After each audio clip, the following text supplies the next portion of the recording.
Want to upload 3-minute reels on Instagram without splitting them? In this video, I'll show you how to unlock this feature, step by step.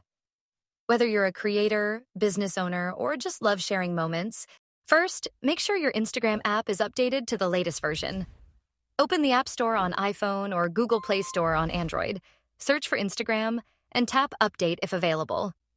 The 3-minute reel option is part of a newer update, so having the latest version is crucial. Once updated, open the Instagram app and go to the camera. Ensure the Reels option is selected at the bottom. Tap the arrow icon to access the duration settings, and select the 3-minute or 180-second option from the list.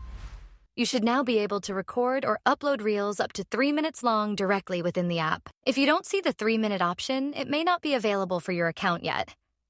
As a workaround, record or edit a 3-minute video using your phone's camera app or video editor. Save it to your gallery, then upload it directly as a reel.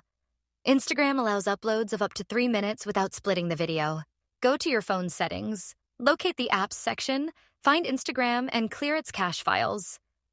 Then, uninstall and reinstall the app to refresh it. For iPhone users, navigate to Settings, select General, then iPhone Storage. Locate Instagram and tap Offload App. Once this is done, check the Reel camera again for the 3-minute option. If it's still unavailable, it could mean the feature hasn't rolled out in your region yet. Just keep your app updated regularly, as Instagram typically releases features gradually. If you found this helpful, please give the video a thumbs up, subscribe to the channel for more tips, and turn on notifications so you don't miss out on future content.